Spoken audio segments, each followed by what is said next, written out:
2025년이 이제 마지막으로 치닫고 있습니다.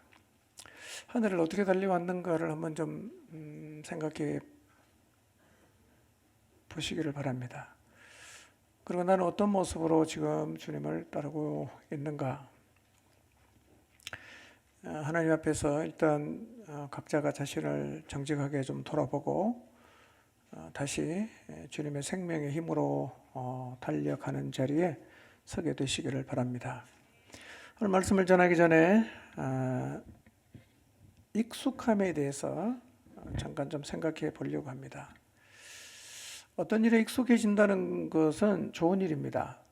익숙해지면 여유가 생기고 부담도 줄어들고 마음도 편안해져서 그 일을 잘할 수 있기 때문입니다. 그러나 익숙해지는 것이 한편으로는 위험 요소를 안고 있습니다. 여러분 사역 처음 시작할 때 한번 생각해 보십시오. 그때는 뭘 해도 기도하고 또 고민하고 또 하나님 의지하고 최선을 다합니다. 그래서 서툴긴 하지만 하나님의 은혜와 역사를 많이 경험하죠. 그러나 이제 그 일에 익숙해지면서 이제 긴장을 점점 안 하게 되고 더 익숙해지면 전혀 그 일을 하는데 부담을 갖지 않게 됩니다. 이런 익숙함의 시간이 길어지면 준비를 하지 않고 습관적으로 사역을 하는 자리에 서게 되는데, 이렇게 되면 사역에서 하나님의 역사가 사라지고 사역자에게서 하나님의 사람다운 삶의 모습이 사라집니다. 그래서 사역이 생명을 전하는 도구가 아니라 어떤 일을 해내는 기능으로 전락하게 되는데, 이게 이제 익숙함의 위험이에요. 우리가 사역할 때 주의해야 할 것은 그 일이 첫 번째든 100번째든 늘 하나님 앞에 기도하고 주의 은혜를 구하는 이 초심을 잃지 않아야 합니다. 사역자들은 늘 이 부분을 조심해야 합니다. 근데 의외로 초심을 지속하는 게 쉽지 않아서 그런지 사역을 기능으로 하는 사람이 많아집니다. 사역자는 사역의 기능이 아니라 관계가 되도록 늘 노력을 해야 됩니다. 사역의 기능이 되면 아무리 익숙해도 영혼이 메말라집니다. 그런데 이런 일은 모든 사람에게서 얼마든지 일어날 수 있는 일입니다. 그래서 우리의 사역이 하나님과의 관계가 되도록 얼마나 오래 했든지 얼마나 많이 했든지 늘 하나님께 물어야 되고 하나님을 의지해야 합니다. 그렇게 할 때 사역을 오랫동안 해도 계속해서 하나님의 능력과 역사를 경험하게 됩니다. 혹시 익숙함의 함정에 빠져 있다면 다시 초심으로 돌아가서 사역이 기능이 아니라 관계가 되시기를 바랍니다. 지난주 말씀을 잠깐 복습합니다. 제가 지난주 말씀을 복습하는 이유가 있어요. 하나님 말씀은 기억하는 게 중요하죠. 근데 우리는 기억력이 다 희미해서 한번 들어도 하루만 지나면 다 까먹죠. 예. 지난주 설교 제목 기억나십니까? 네. 기억나는 분은 엄청 훌륭한 분들이에요. 그래서 한번 듣고 다 잊어먹으면 남는 게 없지 않습니까? 자꾸 반복해서 들어야 돼요. 그래서 핵심이라도 붙잡고 있어야 기억이 나야 살아낼 수가 있어서 제가 계속해서 반복해서 말씀을 드리는 겁니다. 지난주 설교 제목 가르쳐 드리겠습니다. 읽어봅니다. 시작.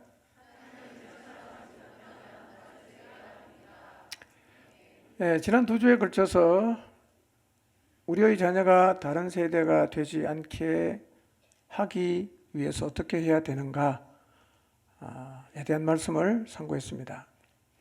지난주에 2가지 말씀드렸어요. 자녀가 다른 세대가 되지 않게 하려고 하면 두 번째는 하나님 말씀을 부지런히 가르쳐야 됩니다. 하나님 말씀을 가르치는 것은 매우 중요합니다. 그런데 하나님 말씀을 가르치는 것보다 더 중요한 게 있습니다. 성경을 펴놓고 혹은 책을 펴놓고 가르치는 건 너무너무 소중한 일이지만 그보다 더 중요한 것은 부모의 삶으로 가르치는 거예요. 삶으로 가르치는 일이 왜 중요하냐면 사실은 삶으로 가르치는 것만 전달이 돼요. 책 펴놓고 아무리 가르쳐봐도 지식은 남을지 모르지만 삶으로 연결이 안 되는데 삶으로 보여준 것은 그대로 전달이 돼요. 그렇기 때문에 얼마나 우리 세대가 하나님 앞에서 바르게 사느냐 하는 것은 중요한데요. 우리가 우리 자신을 돌아봐야 될 영역이 뭐냐면 혼합적 신앙을 갖고 있지 않는가 하는 점이에요. 하나님과 세상을 겸해서 섬겨야 된다는 말을 참 많이 들어요. 이런 얘기를 계속 듣다가 보면 하나님만 붙잡으면 망할 것 같아요. 하나님만 붙잡으면 뒤처질 것 같아요. 하나님만 붙들면 나만 손해볼 것 같은 거예요. 그러다 보니까 아주 어정쩡하게 혼합적 신앙을 가지고 적당하게 순종하는 거예요.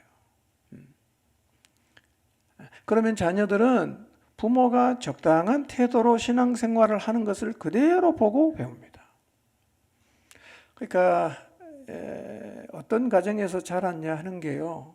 그 가정에 자란 다음 세대에게는 이 아이가 어떻게 반응할지를 대충 짐작할 수 있어요. 왜냐하면 부모가 한 것을 본 대로 자기도 모르게 따라하기 때문에 그렇습니다. 여러분, 우리에게 필요한 건 이거예요. 하나님만 붙잡고 하나님만 믿어야 한다는 확고한 믿음이에요. 하나님만 믿으면 망할 것 같다 이런 불안감이 아니라 하나님만 믿어야 된다는 확고한 믿음이 필요해요. 저는 이제부터라도 우리가 진짜 정신을 바짝 차리고 하나님에 대한 확고한 믿음을 가져야 합니다. 내 가족 혹은 내 자녀가 하나님은 떠나 있지만 어려움 없고 자기 앞가림 잘하고 잘 살고 있으니까 됐다, 괜찮아 라고 한다면 여러분은 혼합주의적 신앙을 갖고 있는 것이고 사실은 그 태도는 성경을 제대로 안 믿는 거예요. 여러분 좋은 아파트에서 좋은 직장 다니면서 애들 좋은 학교 잘 다니면 괜찮은 겁니까? 인생이 천년만년 영원히 사는 거 아니죠? 죽으면 다 하나님 만나야 되는데 이 땅에서 하나님 계속 모른다고 부정하고 살다가 만나면 하나님 앞에 심판을 받게 되는 걸 우리가 안다고 말하고 믿는다고 말하는데 그 정도면 괜찮다고 말하면 이거는 믿음이 없는 거예요. 우리가 이제부터라도 하나님을 향한 확고한 믿음을 가져야 됩니다.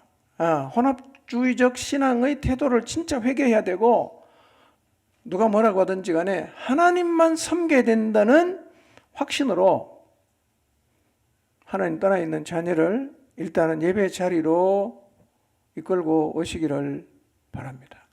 여러분의 관계를 믿게 할 수는 없어요. 그러나 예배 자리는 데리고 나와야 됩니다. 그거는 우리가 해야 돼요.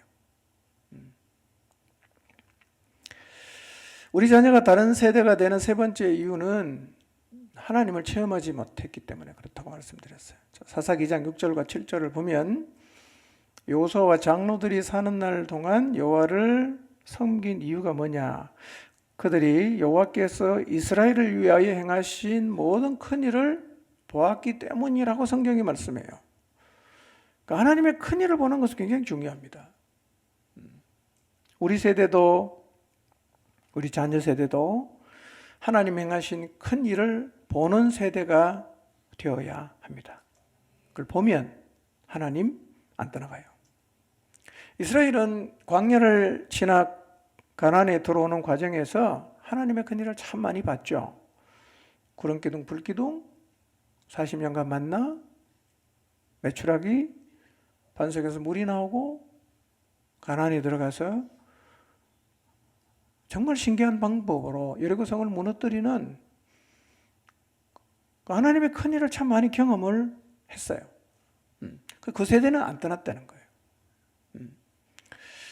이런 하나님의 큰 일을 우리도 보고 경험해야 합니다. 하나님의 큰 일을 보면서 신앙생활 하시기 바랍니다. 올 한 해 어떤 하나님의 큰 일을 봤는가? 아까 제가 감성금 제목을 보니까 하나님의 큰 일을 보게 해주셔서 감사합니다. 봤다는 얘기잖아요. 그렇게 우리가 다 고백할 수 있어야 돼요. 봐야 돼요. 아무 일도 안 일어나면 우리가 뭔가 지금 잘못하고 있는 거예요.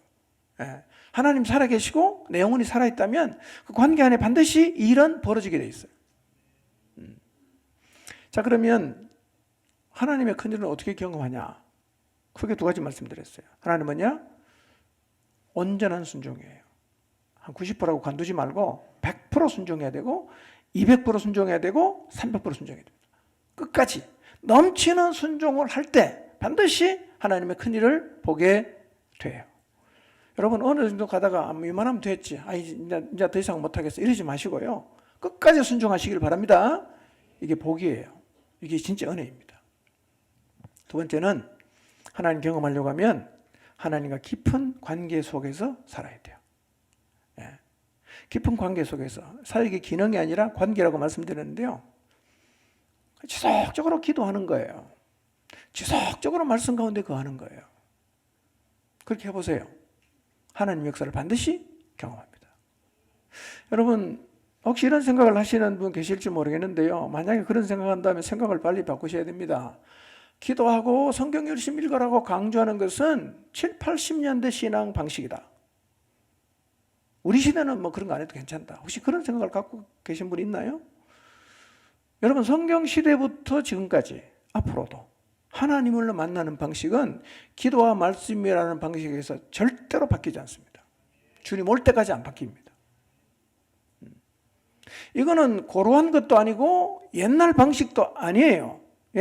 성경 시대부터 지금까지, 주님 오시는 날까지 이 방법은 변하지 않습니다. 그래서 우리의 자녀들에게, 우리도 물론 그렇게 해야 되지만요, 하나님을 체험할 수 있도록 기도하는 아이로 자라게 해야 되고, 하나님 말씀을 묵상하는 아이로 자라게 해야 되고, 인생의 어려움 가운데서 말씀을 붙잡을 수 있는 아이로 키워야 됩니다. 그러면 본인이 하나님을 경험해요. 본인이 하나님을 계속 경험하면 절대로 떠나지를 않습니다. 자, 오늘은 하나님이 사람 되어 이 땅에 오시는 인류 역사에 딱 한 번밖에 없는 이 성탄의 위대한 역사가 어떤 사람을 통해서 이루어졌는지를 좀 생각해 보려고 합니다. 설교 좀 읽어볼까요? 시작.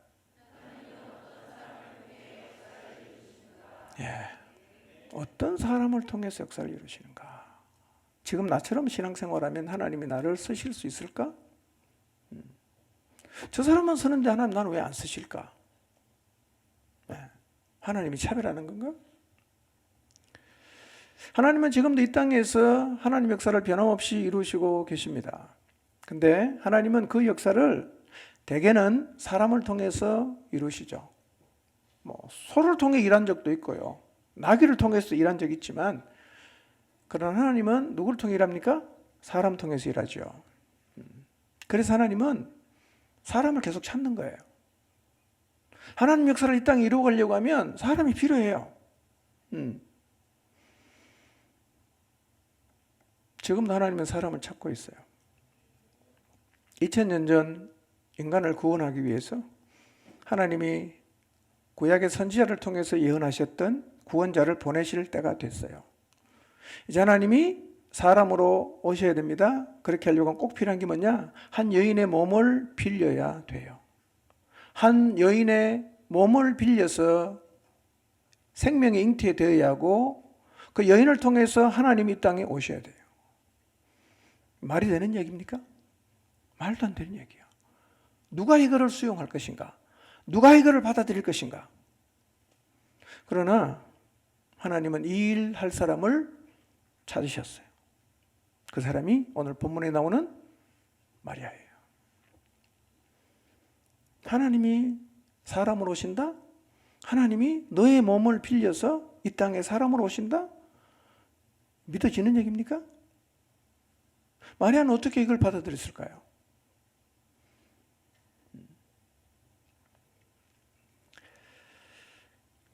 우리는 말로는 나는 하나님께 쓰임받고 싶다고 말을 잘 합니다.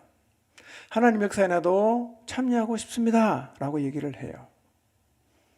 하나님이 찾아오십니다. 그리고 말씀하세요. 우리는 재빨리 이렇게 반응합니다. 하나님, 그건 제가 할 수 없습니다. 하나님, 그건 진짜 내가 하기 싫은 일입니다. 그건 내 취향이 아닙니다. 그렇게 대답을 해요. 늘 입으로는 주여 나를 써주십시오 이렇게 말을 하지만 주님이 말씀하시면 내가 원하지 않은 일은 단칼에 거절해버립니다. 전 그거 못합니다. 이렇게 말한다.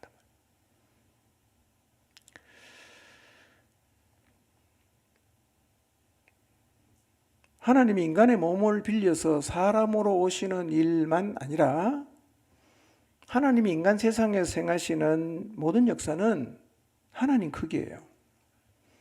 하나님 크기이기 때문에 이해가 안 되는 게 많고 설명할 수 없는 게 많아요. 다 이해가 되고 다 설명이 되면 좋겠는데 어떤 거는 아무리 설명해도 설명이 안 돼요.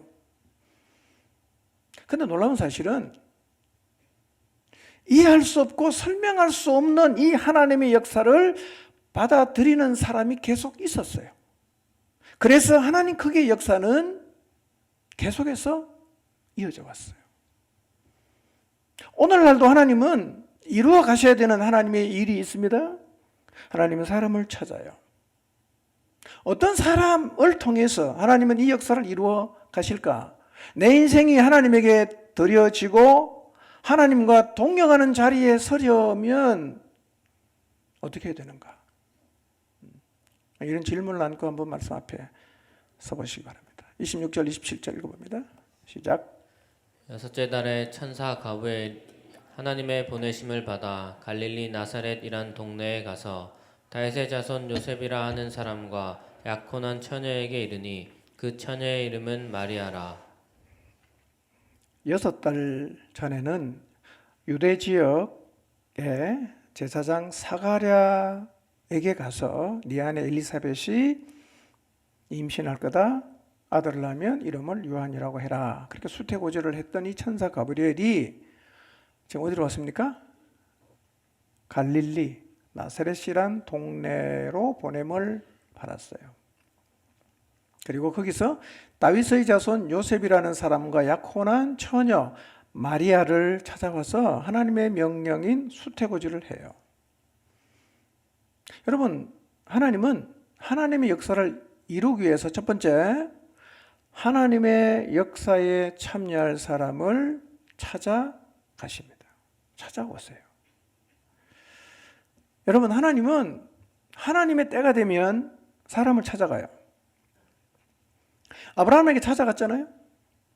아브라함이 하나님 말씀을 받아들여서 갈대아 우르를 떠나서 가나안 땅으로 가서 그게 지금 이스라엘의 출발이 되었죠. 이스라엘이 미디안 앞에 그냥 압제를 당하고 너무 힘들어할 때 이스라엘을 구원하기 위해서 하나님 누굴 찾아갑니까? 기드온을 찾아가는 거죠. 기드온을 통해서 이스라엘을 구원하셨다. 지난 시간을 돌아보면 하나님이 우리에게도 찾아오신 때가 있을 거예요. 이렇게 하나님은 하나님의 역사를 이루기 전에 사람을 찾아가요. 그러나 하나님이 사람을 찾아간다고 반드시 역사가 이루어지는 건 아니에요.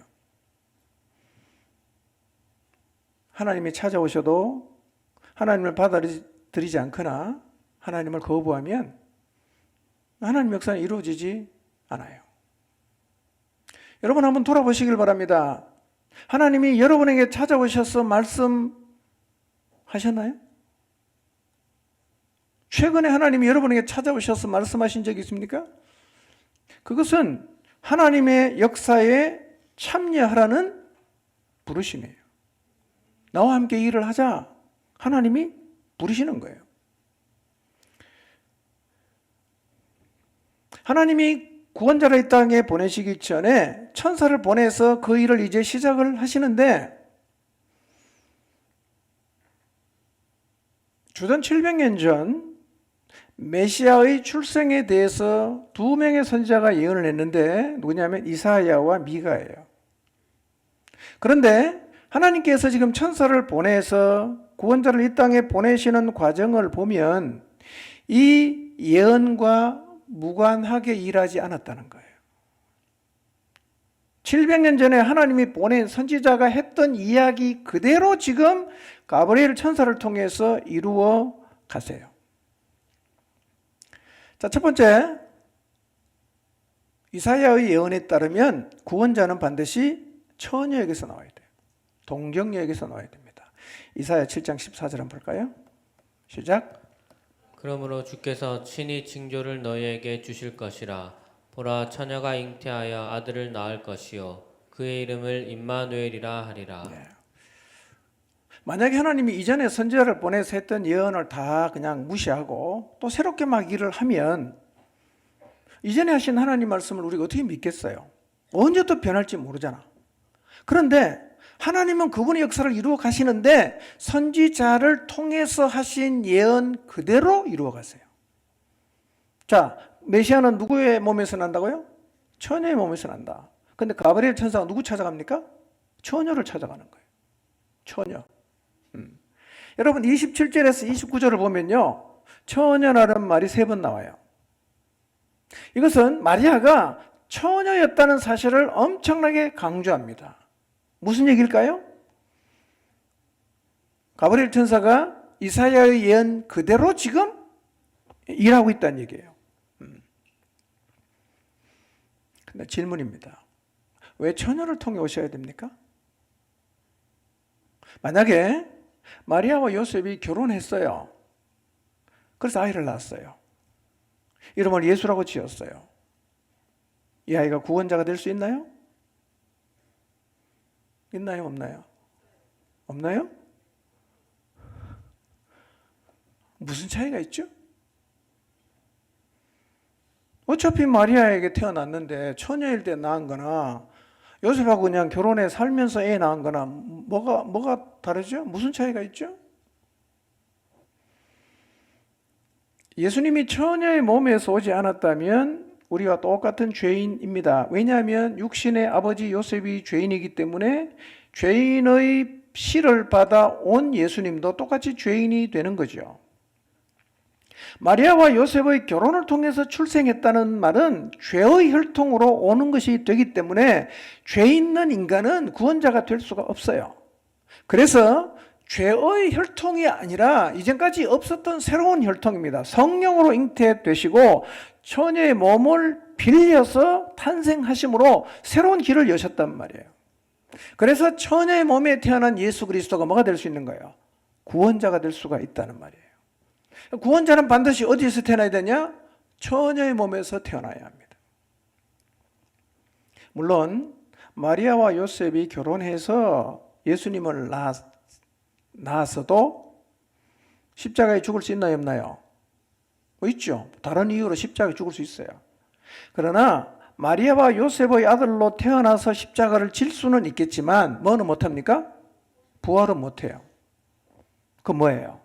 십자가에 죽었다가 부활 못하면 그냥 자기 죄 때문에 죽은 거죠.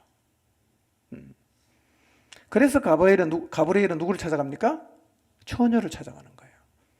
여러분 기억하십시오. 하나님은 자기가 이미 하신 말씀과 무관하게 역사하시는 분이 아니에요. 이전에 했던 말씀 그분은 잊어먹지 않습니다. 그 말씀 그대로 이루어 가시는 거예요. 자, 두 번째 어디서 태어나야 되냐? 베들레헴에서 태어나야 돼요. 미가서 5장 2절 한번 볼까요? 시작. 베들레헴 에브라다야, 너는 유다 족속 중에 작을지라도 이스라엘을 다스릴 자가 내게서 내게로 나올 것이라. 그의 근본은 상고에 영원에 있느니라. 26절을 한번 띄워줘 보시면, 자, 26절에 마리아가 수태의 고지를 받은 곳이 어디입니까? 26절에 갈릴리 나사렛. 근데 미가 예언은 메시아는 어디서 태어납니까? 베들레헴에서 태어나요. 거리가 꽤 멀어요. 이 시대는 우리는 요즘 맛집만 있으면 차 타고 2시간도 가죠? 예, 하여튼 장리할 일은 아니지만 그게 인생의 목적인 사람 있잖아. 어디 유명한 데 가면 2시간 차 타고 3시간 차 타고 밥 한 끼 먹고 옵니다. 예. 근데 그런 짓 하지 마세요. 이동이 잦지 않은 시대에다가 임산부가 이동할 이유가 없어요. 근데 수태고지는 갈릴리 나사렛에서 받았어. 이동할 일이 없어. 뭐 이동 도구도 마땅치 않고. 임신했으면 그냥 가만히 있었어. 갈릴리 나사렛에서 애를 낳았다. 그럼 미가 예언이 이루어집니까? 안 이루어집니까? 안 이루어지지. 그럼 자기가 예언해놓고 그걸 못 이루면 그분은 하나님이 아니잖아. 그럼 어떻게 갈릴리 나사렛에서 수태고지를 받았는데 애는 베들레헴에 가서 낳았어요? 기가 찬 겁니다. 하나님이 이 예언을 성취하기 위해서 그 당시 로마 황제, 가장 위대한 황제 가이사 아구스토를 통해서 천하에 호적해라 는 명령을 내렸어요. 유대 족속이니까 고향인 베들레헴으로 갔어요. 갔다가 애가 나온 거예요. 그래서 어디서 태어났어요? 베들레헴에서 태어났어요. 여러분, 하나님은 말씀대로 일하십니다. 이 말은 하나님은 자신이 한 말을 이루실 능력이 있다는 말이에요. 앞으로도 하나님은 말씀하신 대로 일하십니다. 그러므로 우리는 하나님의 말씀을 붙들어야 됩니다. 끝까지 붙들어야 됩니다. 자, 28절 29절입니다. 시작. 그에게 들어가 이르되 은혜를 받은 자여 평안할지어다 주께서 너와 함께 하시도다 하니 처녀가 그 말을 듣고 놀라 이런 인사가 어찌함인가 생각하매. 자, 두 번째로요. 하나님은 하나님의 역사를 누굴 통해 이루시느냐면 은혜를 입은 자를 통해서 이루세요. 은혜를 입은 자를 통해 이루십니다. 가브리엘 천사가 마리아에게 찾아가서 이렇게 말해요. 은혜를 받은 자요. 이렇게 말해요. 은혜를 받은 자요. 여러분, 마리아가 받은 은혜가 뭡니까? 마리아가 받은 은혜가 뭡니까? 마리아가 받은 은혜는 하나님이 사람이 되어 이 땅에 오시는 일에 자신의 몸을 빌려주는 사람으로 선택됐어요. 은혜가 뭐냐? 하나님의 뜻을 이루는 일에 선택받은 게 은혜입니다. 예. 주님의 일에 선택되어 부르심을 받은 게 은혜예요. 여러분, 하나님은 놀라운 말씀하세요. 내가 너를 사용하겠다 이렇게 말씀하시는 거예요. 예. 온 세상을 창조하신 크신 하나님이 그 나사렛 시골 동네에 있는 5, 6세 되는 이 시골 여자에게 가셔서 하시는 말씀이 내가 너를 사용하겠다 이렇게 말씀하셨어요. 이건요, 특혜 중에 특혜예요.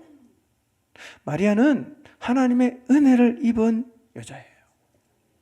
여러분, 생각해 보십시오. 세상에 얼마나 여자가 많아요.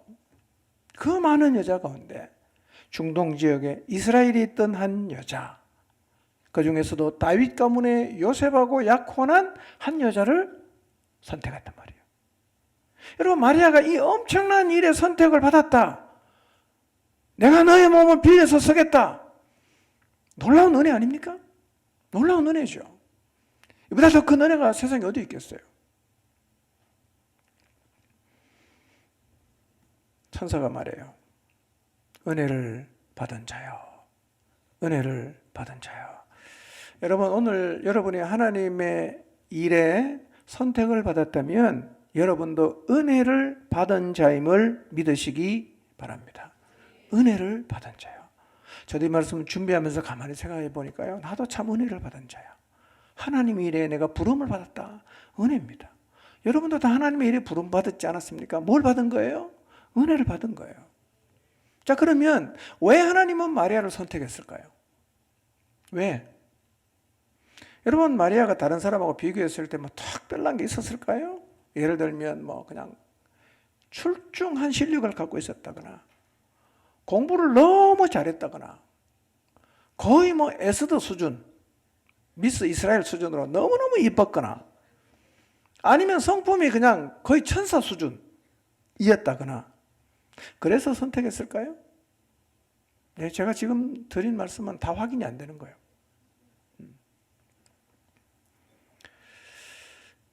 근데 그렇지는 않은 것 같아요. 마리아는 나사렛이라는 시골에 사는 이름은 있지만 무명에 가까운 여인이었어요. 아주 평범한 사람이었어요. 왜 하나님이 마리아를 찾아갔을까? 저는 그 이유 중에 하나가 뭐냐면 하나님이 마리아를 쓰신 것은 그가 한없이 부족한 사람이었기 때문입니다. 여러분, 놀라운 사실은요, 하나님은 부족한 사람을 쓰십니다. 자기가 부족하다고 느끼는 사람은 전적으로 하나님을 의지해요. 이런 사람 하나님 써요. 그러나 자기 스스로 뭔가를 할 수 있다고 생각하는 사람은 자기 힘으로 뭘 자꾸 하려고 해요. 하나님 의지하질 않아요. 이런 사람 잘 쓰질 않아요. 자기가 부족하고 연약함을 느낀다는 말은 겸손하다는 얘기거든요. 성경을 계속 읽어보니까요, 하나님은 교만한 사람 일단 다 카트입니다. 교만한 사람 쓰신 적이 없어요. 그러나 자기 자신의 연약함을 인정하고 한없이 부족함을 고백하는 사람, 주님이 도와주지 않으면 저는 아무것도 못합니다 라는 이 겸손함을 가진 사람을 하나님은 언제나 쓰셨어요.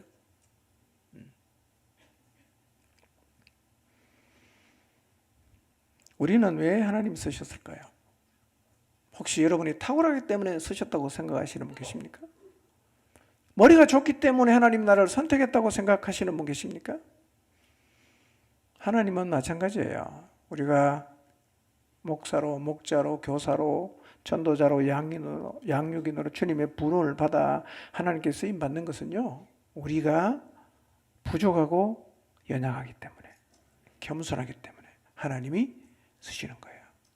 앞으로도 마찬가지입니다. 저도요, 자기 힘으로 뭔가를 막 할 수 있다고 막 잘난 척하는 사람은 절대로 안 씁니다. 하나님도 안 썼기 때문에 저도 안 써요. 겸손한 사람, 자기의 연약함을 인정하는 사람, 하나님이 아니면 저는 아무것도 못합니다 라는 사람을 하나님이 언제나 쓰셨어요.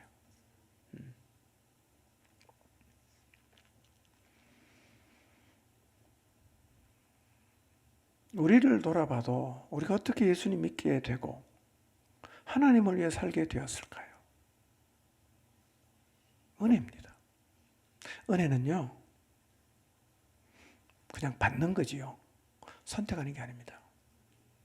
난 은혜를 받겠다 선택할 수 있는 게 아니고요, 하나님 일방적으로 주는 거예요.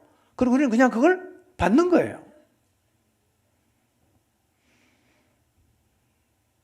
그래서 천사가 이렇게 말하잖아요. 은혜를 입은 자여 뭐 할지어다? 평안할지어다 이렇게 말했는데요, 다른 번역은 다 기뻐할지어다 이렇게 번역을 했거든요. 원문이 이 평안할지어다 말이 원문이 카이로라는 말인데요, 이게 기뻐하다, 즐거워하다 말이에요. 이런 얘기입니다. 은혜를 받은 자여 기뻐하여라. 그렇죠? 내가 하나님의 은혜를 입었어요. 하나님이 나처럼 부족한 사람을 쓰시겠다고 불러주셨어요. 기뻐해야죠. 여러분, 하나님의 은혜를 기뻐하시기를 바랍니다. 하나님의 역사를 이루는 일에 부름을 받았다, 이걸 막 부담스러워하거나 막 힘들어할 일이겠습니까? 이게 기뻐할 일이 아니겠어요? 여러분, 하나님 여러분을 찾아오셔서 쓰시겠다고 하면 뭘 또 뺏겨 가시려고 나를 자꾸 부르시나, 이렇게 부담스러워 하시면 안 돼요. 은혜 입은 것은 어떤 일이에요? 기뻐할 일이에요. 나처럼 부족한 인간을 그 위대한 하나님 역사에 동력하자고 불러주셨구나. 은혜다, 감사하다, 기뻐해야 됩니다. 여러분, 하나님께 은혜를 받았다면 기뻐하게 되시기를 바랍니다. 그리고 하나님은 은혜를 입힌 사람하고 늘 함께 하세요. 함께 하세요. 28절에 그랬죠? 은혜를 받은 자여 평안할지어다 주께서 너와 함께 하시도다. 하나님은 은혜를 주신 자와 언제나 함께 하세요. 여러분이 지금 하나님의 은혜를 입고 하나님의 부름을 받아 하나님의 일을 감당하고 있다면 하나님은 언제나 여러분과 함께 하세요. 가끔 한 번씩 여러분에게 함께 하는 게 아니라 언제나 함께 하십니다. 오늘 여기에 그분은 우리와 함께 하세요. 그분은 여러분과 함께 하면서 늘 여러분을 지켜보고 있어요. 하나님은 자기를 맡긴 사람과 늘 같이 하시는 거예요. 도와주시고 인도해 주시고 가르쳐 주시고 능력 베풀어 주시고. 여러분, 마리아와 하나님이 함께 했습니까? 함께 했죠. 호적하러 갈 때 헤롯이 죽이려고 하니까 애굽으로 피난 가라. 헤롯 죽으니까 다시 돌아가라. 계속해서 함께 하시면서 인도해 주시고 가르쳐 주셨는데 문제가 뭐냐? 우리에게도 하나님은 늘 함께 하시지만 우리가 하나님을 몰라본다는 거예요. 함께 계시는지도 몰라. 늘 곁에 계시는데 계신 줄을 모른단 말이에요. 여러분, 주님이 부활하신 날 2명의 제자가 예루살렘에서 엠마오로 내려가지요. 주님 그걸 찾아가잖아요. 막 얘기를 하잖아. 알아봤어요? 몰라봤어요. 주님이 자기가 지금 자기와 같이 걸어가시면서 계속 말씀하시는데 이 제자들은요 그냥 낯선 나그네인 줄 알았지 예수님인 줄을 몰라봤다는 거예요. 언제 알았습니까? 식당에 들어가서 주님 말씀을 쫙 부르다 갑자기 눈이 확 열린 거예요. 아, 주님이시네. 안 보이는 거예요. 그 다음에 가신 거예요. 부활 후에 낙심해서 7명의 제자가 갈릴리 바닷가에 고기 잡으러 갔어요. 한 마리도 못 잡았어요. 누가 오셨어요? 예수님이 오셨어요. 제자들이 알아봤습니까? 몰라봤어요. 여러분, 하나님이 우리와 함께 하지 않는 게 아니고 함께 하시는 것을 우리가 몰라보는 거예요. 오늘 주님 여기에 여러분과 늘 함께 하신다는 사실을 믿으시기를 바랍니다. 하나님을 진짜 믿으십시오. 동행하세요. 마리아가 천사가 갑자기 찾아와서 은혜를 입었다고 하고 막 기뻐하라고 하니까 이게 도대체 무슨 뜻인가? 굉장히 궁금해지고 의아해 하는데 천사가 이렇게 말하죠. 누가복음 1장 30절에서 33절 봅시다. 시작. 천사가 이르되 마리아여 무서워하지 말라. 내가 하나님께 은혜를 입었느니라. 보라 내가 잉태하여 아들을 낳으리니 그 이름을 예수라 하라. 그가 큰 자가 되고 지극히 높으신 이의 아들이라 일컬어질 것이요 주 하나님께서 그 조상 다윗의 왕위를 그에게 주시리니 영원히 야곱의 집을 왕으로 다스리실 것이며 그 나라가 무궁하리라. 네, 천사가 마리아에게 뭐라고 말합니까? 무서워하지 말아라. 다른 번역에 보면 두려워하지 말아라. 그렇게 얘기를 해요. 네가 하나님의 은혜를 입었으니까 두려워하지 말아라. 여러분, 하나님이 여러분에게 찾아오셔서 내가 너를 쓰겠다. 내가 너를 하나님의 일에 내가 선택해서 함께 하고 싶다라고 말씀하실 때 하나님이 무슨 말씀하시든지 간에 두려워하지 마시기 바랍니다. 무서워하지 마시길 바랍니다. 걱정할 거 없어요. 은혜를 주신 하나님이 이루어 가십니다. 여러분에게 떠넘기고 그분은 가서 쉬고 있는 게 아니고요. 그분이 다 하세요. 우리는 뭐만 하면 되죠? 그냥 믿음으로 받아들여서 도구로 그냥 순종만 하면 될 뿐인데 우리는 두려워해요. 무서워해요. 자꾸 거절한단 말이에요. 하나님이 여러분을 쓰시겠다고 하면 절대로 두려워하거나 무서워하지 마시기 바랍니다. 자, 그때 천사가 뭐라고 얘기합니까? 보라 내가 잉태하여 아들을 낳을 것인데 이름을 예수라고 해라. 이름을 다 이제 가르쳐줘요. 그리고 이렇게 말합니다. 너가 낳게 될 이 아이가 하나님의 아들이다. 영원한 왕이다. 이렇게 말하는 거예요.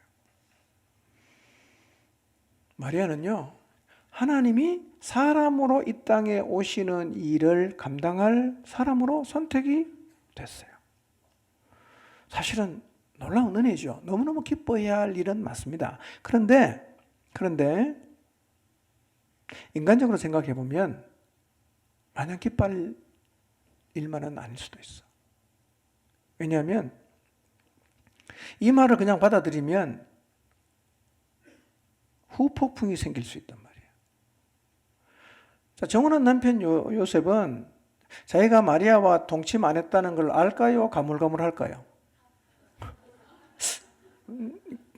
확실히 알겠죠? 난 너랑 한 번도 잔 적이 없어. 그 요셉은 분명히 알아요. 근데 지금 마리아는 애가 있잖아. 어떻게 설명해야 돼?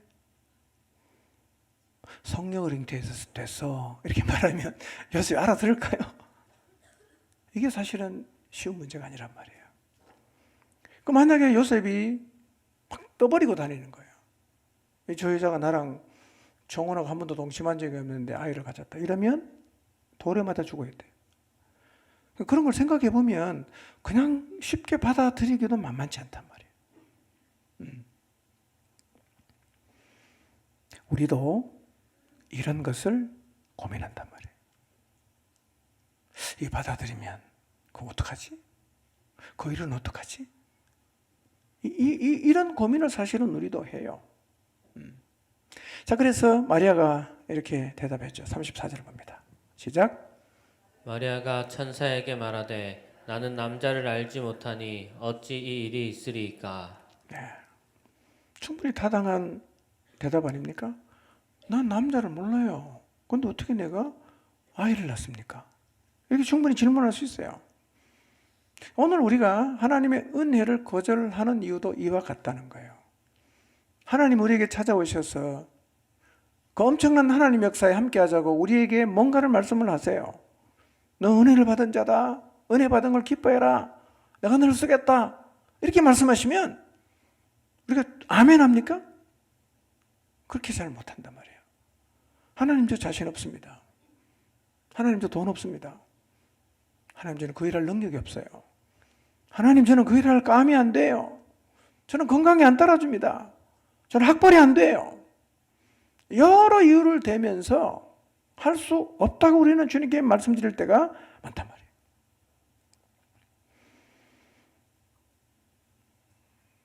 여러분, 내가 하는 게 아니에요. 누가 합니까? 하나님이 합니다. 이때 받아들이면 하나님을 경험하는 거예요.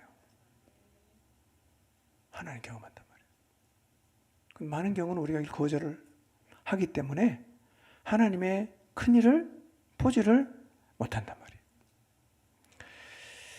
나는 남자를 모르는데 어떻게 이런 일이 일어납니까? 그때 천사가 마리아에게 이렇게 말을 해요. 35절입니다. 시작. 천사가 대답하여 이르되 성령이 내게 임하시고 지극히 높으신 이의 능력이 너를 덮으시리니 이러므로 나실 바 거룩한 이는 하나님의 아들이라 일컬어지리라. 나는 남자를 모르는데 어떻게 하나님의 아들을 잉태할 수 있습니까? 그랬더니만 천사가 이렇게 말하는 거예요. 성령이 내게 임하실 거다. 성령의 능력이 너를 덮을 거다. 이렇게 말을 해요. 누가 한다는 거예요? 성령이 하신다는 거예요. 나는 할 수 없는 일이야. 나는 받아들이기 쉽지 않아. 그러니까 이 일을 누가 다 할 겁니까? 성령께서 다 하신다는 거예요. 여러분, C.S. 루이스라는 사람이요, 기적이라는 책에서 갈릴리 가나 혼인잔치에서 물이 포도주로 변하는 사건이 있었죠. 그렇죠? 그거를 어떻게 보느냐 하면 하나님의 통상적인 방법으로 일어나는 기적으로 봤어요. 이게 무슨 말이냐면 우리가 갈릴리 가나에서 예수님이 물로 포도주를 만든 게 와, 이거 어떻게 참 대단하시다 이렇게 생각을 하는데요. C.S. 루이스는 이렇게 말하는 거예요. 이런 일이 이미 자연에서는 포도나무가 뿌리에서 태양의 도움을 받아 뭘 빨아들입니까? 물을 빨아들이잖아. 근데 뭐를 만들어냅니까? 포도를 만들어내는 거예요. 뭘 빨아들였어요? 물을 빨아들여서 뭘 만들어요? 포도를 만드는 거예요. 그러니까 자연에서는 이런 기적이 이미 매년 지금도 계속되고 있다는 거예요. 그렇죠? 포도나무가 뭘 빨아들입니까? 물 빨아들이잖아. 뭐가 나옵니까? 포도가 나오잖아. 어디서 일어나는 거라고요? 이 자연 세계에서는 지금도 일어나고 있는 일이에요. 그런데 이 자연 세계에서 일어나는 이 기적을 하나님이 딱 한 번 포도나무의 도움이 없이 직접 물을 포도주로 만들었어요. 이게 어려운 일이겠어요? 아니, 포도나무에서 매번 일어나는 일인데 창조주이신 그분이 포도나무나 태양의 도움 없이 그걸 만드는 게 뭘 그렇게 대단한 일이겠냐 하는 거예요. 그분이 못하실 게 없다 이 말이에요. 하나님이 포도나무와 태양의 도움을 받는 중간 과정을 다 빼버리고 물을 바로 포도주를 만들었다면 그분은 하나님이라는 것을 증명한 사건이 물로 포도주로 만든 사건이라는 거예요.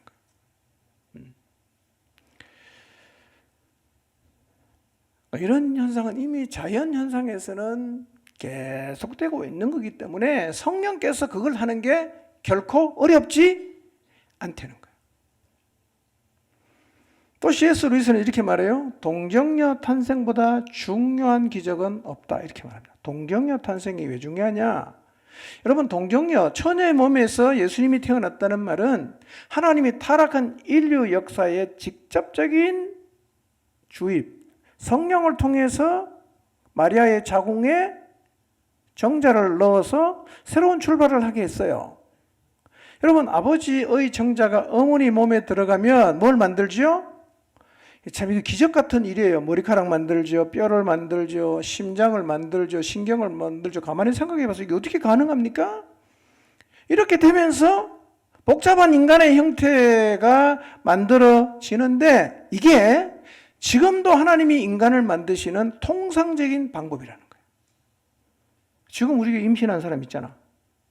이 작업이 지금 되고 있는 거예요.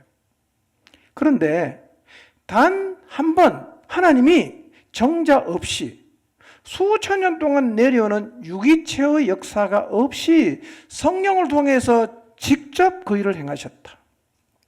이것은 마치 포도나무가 물을 빨아들여서 포도즙을 만드는 통상적인 방법에서 포도나무의 도움이 없이 직접 물을 포도주로 만드신 것하고 똑같다는 거예요. 이해가 됩니까? 동정녀 탄생이 쉽게 말하면 놀라운 일이 아니라는 거예요. 성령님은 다 할 수 있다는 거예요. 여러분, 천지를 창조할 때 성령은 어디 계셨어요? 하나님의 신은, 하나님의 영은, 성령은 수면 위에 운행했다. 이렇게 말씀하세요. 그 성령께서 지금도 이 땅에서 하나님의 말씀을 이루어가는 일을 계속 하십니다. 성령의 능력이 덮이면 하나님의 모든 말씀이 지금 이 시대 우리의 삶 가운데서도 이루어진다는 거예요. 뭐가 덮이면? 성령의 능력이 덮이면 이런 역사는 오늘날도 일어난다는 겁니다. 36절입니다. 시작. 보라, 내 친족 엘리사벳도 늙어서 아들을 배었느니라. 본래 임신하지 못한다고 알려진 이가 이미 6달이 되었나니. 자, 이거는 천사가 마리아를 격려하기 위해서 한 말이에요. 사실은 성령으로 잉태된다, 하나님의 아들이 너의 몸을 빌려서 온다, 이게 사실은 이성적으로는 받아들이기 어려운 말이죠. 그런데 천사가 말하는 거예요. 내 친족 엘리사벳도 늙어서 아들을 배었다. 본래 임신하지 못한다고 했는데 임신한 지가 이미 6달이 됐다. 그러니 너에게 준 약속도 하나님이 이루실 테니까 너무 걱정하지 마라. 이런 얘기겠죠? 37절입니다. 시작. 대저 하나님의 모든 말씀은 능하지 못하심이 없느니라. 천사가 말하는 거예요. 하나님의 모든 말씀은 능하지 못하심이 없다.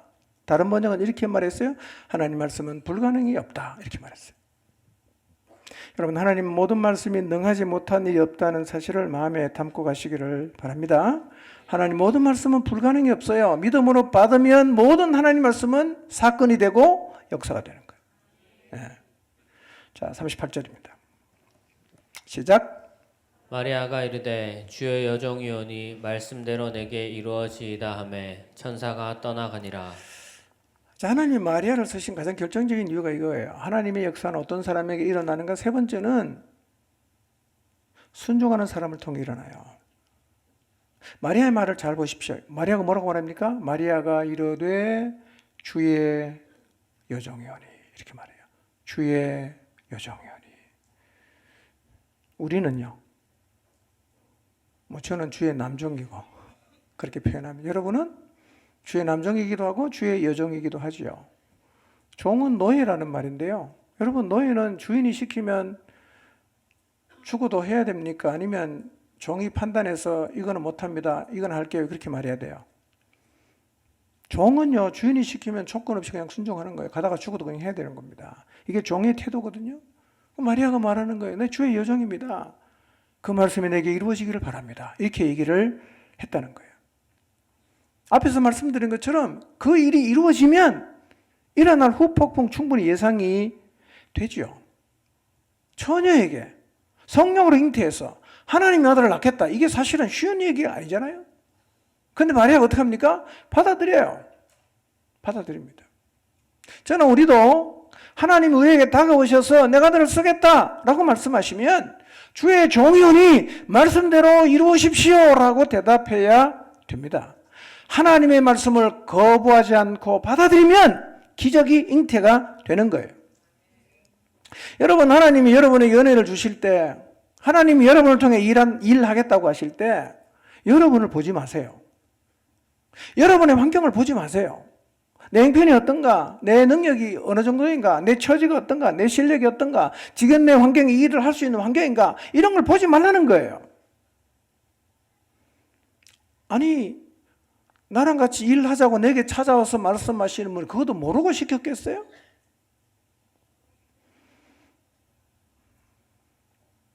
나의 어떠함도 중요하지 않고 내가 어떤 처지에 있는가도 중요하지는 않습니다. 기억하십시오. 하나님 역사는요, 인간이 아무리 탁월해도 할 수가 없어요. 인간이 탁월하면 하나님 역사를 할 수 있고, 인간이 탁월하지 못하면 하나님 역사를 못하느냐, 그런 게 아닙니다. 하나님 수준은 그 범주에 없어요. 자, 예를 들어 보세요. 자, 인간이 탁월하면 홍해를 가를 수 있어요? 가를 수 있습니까? 인간이 탁월하면 요단강 갈라지게 할 수 있어요? 인간이 탁월하면 광야에서 만난 일을 수 있나요? 인간이 뛰어나면 구름기둥, 불기둥 만들어서 광야 이스라엘 백성을 40년간 인도할 수 있습니까? 인간이 탁월하면 귀신 쫓아냅니까? 다 못하는 거예요. 하나님의 역사는 인간의 탁월하냐 하지 않냐의 범주를 훨씬 뛰어넘었어요. 누가 합니까? 성령이 하시는 거예요. 오직 성령이 하시는 거예요. 그래서 하나님 말씀은요, 이해하려 하지 말고 영접해야 합니다. 아멘입니까? 하나님 말씀은 이해하려고 하지 말고 그냥 영접하세요. 영접하면 하나님 역사가 이루어지는 거예요. 하나님 말씀을 영접하면 기적이 잉태가 되는 거예요. 그렇게 해서 예수 그리스도가 사람의 몸을 빌려 사람으로 이 땅에 오시게 되었단 말이에요. 동일하게 하나님 역사는 이런 사람을 통해서 오늘날도 이루어진다는 사실을 잊지 마시기를 바랍니다. 베드로가 갈릴바에서 밤새도록 수고를 했지만 고기를 얻은 게 있어요? 없어요? 없지요. 근데 깊은 곳에 던져라. 어떡합니까? 내가 밤새도록 한 마리 못 잡았습니다. 다 던져봤지만 말씀에 의지해 내가 그물을 내립니다. 그리고 내릴 때 어떤 경험을 합니까? 그물이 찢어질 정도로 고기가 몰려오는 기적을 경험했단 말이에요. 뭐 할 때? 말씀을 영접할 때, 말씀에 순종할 때 하나님의 기적을 경험하게 된다는 거예요. 오늘 하나님이 우리를 찾아와서 내가 너를 쓰겠다 그렇게 말씀하시면 여러분 자신 돌아보지 마시고, 여러분이 지금 처해 있는 환경도 돌아보지 마시고 마리아처럼, 예, 제가 주님의 종입니다. 말씀대로 이루어 가십시오. 이렇게 대답하게 되시기를 바랍니다. 그렇게 대답할 때 오늘 이 시대에 너무나 부족하지만 우리의 삶을 통해서 하나님의 역사가 이루어집니다. 주가 서시겠다고 하면 다른 얘기하지 마시고 주의 종입니다. 말씀대로 이루어 가십시오. 그렇게 대답하는 여러분들 모두가 되시기를 주님 이름으로 축원합니다. 기도합니다. 지난주하고 이번 주 설교 제목만 잘 기억하셔도 왜 다음 세대가 다른 세대가 되는지에 대한 이유를 좀 생각하게 될 것 같습니다. 8절에 보면 여호수아가 죽죠. 죽고 그 다음에 10절에 보니까 그 세대 사람도 다 그 조상들에게로 돌아갔다 이렇게 말하죠.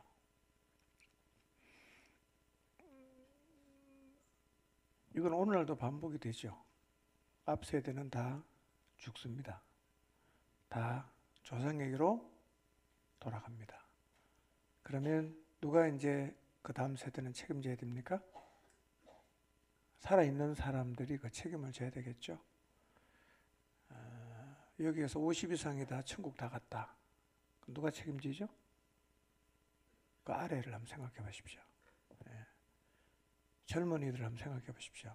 그들이 이 세상에서 흔들리지 않고 타협하지 않고 믿음을 지키고 오히려 복음으로 세상을 구원하는 사명을 잘 감당할 수 있을까?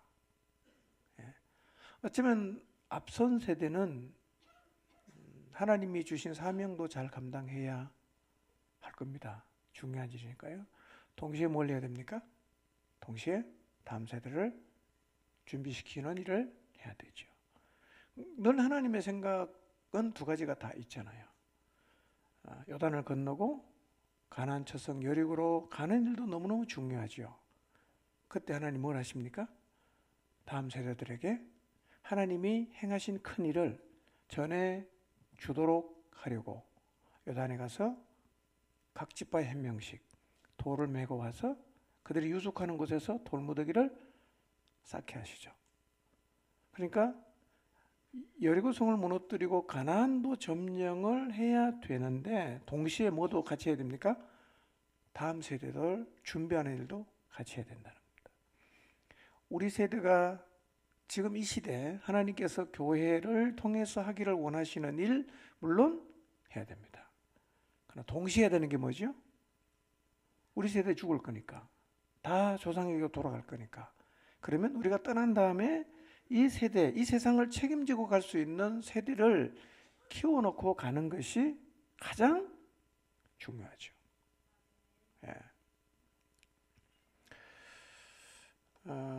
한국 교회가요 그렇습니다. 그냥 가도 우리 세대까지는 교회가 버팁니다. 문제는 그 다음이에요.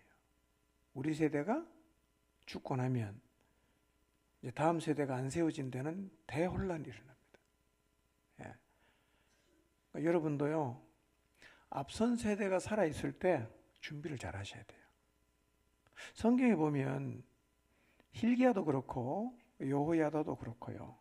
믿음의 거목들이 떠나고 나니까 그 다음 세대가 굉장히 흔들렸어요. 그러니까 여러분 앞선 세대가 있을 때 뒤따라오는 세대는 자기 스스로의 힘으로 사명을 감당하고 자기 스스로의 힘으로 하나님이 주신 이 땅의 영혼들을 건져낼 수 있는 준비를 하셔야 돼요. 어차피 앞 세대는 가게 돼 있어요. 여호수아 죽었잖아요.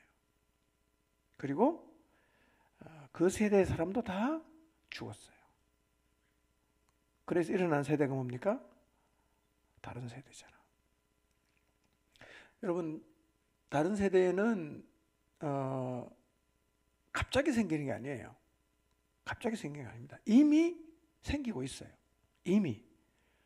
부모의 삶을 보면서 나 하나님을 안 믿겠어 라고 이미 결단하고 있어요. 부모의 삶을 보면서 나도 하나님을 위해 살 거야 하는 것도 이미 준비되고 있어요. 그러니까 품 안에 있을 때 준비된다는 거예요. 세 가지 말씀드렸죠. 첫째는 뭐죠? 신앙생활 적당하게 하지 마라 이거예요. 목숨 걸고 하라 이거예요. 둘째는 뭐죠? 가르치라 이거예요. 가르쳐라. 성경을 계속 가르쳐라. 근데 가장 중요한 가르침이 뭐라 그랬어요? 성경 들고 가르치는 거 참 중요하지만 더 중요한 것은 삶을 통해서 가르치는 거예요. 여러분의 삶은 여러분의 가치를 고스란히 드러내요. 여러분 밖에 나와서는 점잖게 말할 수 있지만 집에서는 자식들은 다 압니다. 우리 엄마가 뭘 중요하게 생각하고 우리 아버지가 뭘 소중하게 생각하고 우리 부모가 갖고 있는 신앙이 얼마나 엉터리라는 걸 자식들은 다 압니다. 그래서 부모가 살아있을 때는 교회까지는 출석해 줄 수 있지만 어느 순간 다 떠나갑니다. 성경 가르쳐야 됩니다. 그럼 제일 중요한 가르침은 삶으로 보여주는 거예요. 예. 하나님 정말 중요한 분이구나. 가장 중요한 것은 돈이 아니라 하나님이구나. 이거를 삶으로 보여줘야 됩니다. 세 번째는 뭐였죠? 예, 실제로 보면 적어놨잖아요. 요수아가 사는 날 동안 요수아 뒤에 생존한 장로들이 사는 날 동안은 여호와를 섬겼는데 왜 그랬냐면 여호와께서 이스라엘을 위하여 행하신 큰 일을 봤기 때문에. 여러분, 하나님의 큰 일을 보면 안 떠나갑니다. 그러니까 늘 우리가 소망하면서 기도해야 되는 게요, 교회만 왔다 갔다 하는 게 아니라 내 삶을 통해서 하나님이 진짜 살아계신다는 것을 우리 자식들이 봐야 된단 말이에요. 하나님 체험해야 돼요. 하나님의 큰 일을 봐야 됩니다. 여러분, 하나님이 정말 살아계시고 내 영혼이 살아있다면 그 하나님과의 관계 안에서 하나님의 일은 반드시 나타나게 되어 있습니다. 안 나타난다는 얘기는 한쪽이 죽었다는 얘기예요. 우리가 살아있는데, 우리가 하나님 앞에 반응을 하는데 어떻게 하나님 살아계심이 우리의 삶 속에서 그렇게 안 드러날 수가 있겠어요? 그런 일은 없단 말이에요.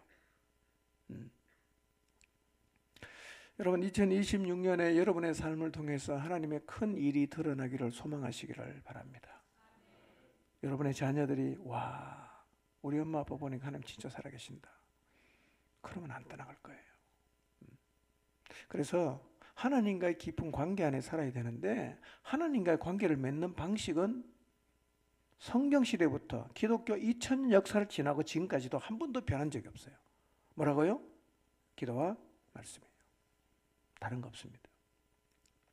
그러니까요, 유치부 때부터 기도를 가르쳐야 되고, 유치부 때부터 성경 읽는 걸 가르쳐야 되고, 유년부도 마찬가지고, 초등부도 마찬가지고, 청소년부도 마찬가지고, 청년도 마찬가지고, 다 마찬가지예요.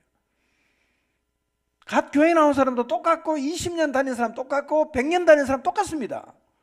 뭐 해야 삽니까? 기도해야 삽니다. 뭐 해야 살 수 있죠? 성경 읽어야 삽니다. 여러분, 기도를 통해서 하나님이 주시는 힘을 얻지 못한다면, 말씀이 주는 힘을 내가 경험할 수 없다면 우리의 신앙생활은요, 절대로 체험을 가질 수가 없습니다. 많이 기도하시기 바랍니다. 여러분, 아이들에게 기도를 가르쳐야 돼요. 아이들에게 성경 읽어라 가르쳐야 됩니다. 예, 다른 길이 없어요. 시대가 바뀌어도 이건 안 바뀝니다. 여러분, 지금도 살아남는 교회는 어떤 교회냐? 기도하는 교회입니다. 지금도 살아남는 교회는 하나님 말씀을 읽고 묵상하고 그 말씀의 힘을 경험하는 교회는 살아남고요, 그렇지 않은 교회는 다 지금 주저앉고 있습니다. 내 영혼이 사는 것, 교회가 사는 것 똑같습니다. 세 가지 꼭 기억하시기 바랍니다. 예. 순종 적당히 하지 마세요. 오늘 연극 잘 봤죠? 죽으면 죽으리라. 한번 해보십시오. 둘째, 뭐해라? 가르쳐야 됩니다. 성경 계속 가르치세요. 셋째 뭐지요? 하나님 체험하게 해야 됩니다. 근데 이거는요, 누구나 다 할 수 있어요. 예수님의 생명이 있으면 누구나 다 할 수 있습니다. 학벌도 필요 없고, 돈이 많은 것 적은 것 아무 상관이 없고, 외모도 어떻게 생겼든 상관없습니다. 하나님 앞에 살아있어서 반응할 때 이 놀라운 역사는 누구에게나 경험될 수 있다는 사실을 기억하시기를 바랍니다. 2025년 그리고 2026년 우리 모두의 삶 속에 살아계신 하나님을 깊이 크게 체험하는 해가 되기를 바랍니다.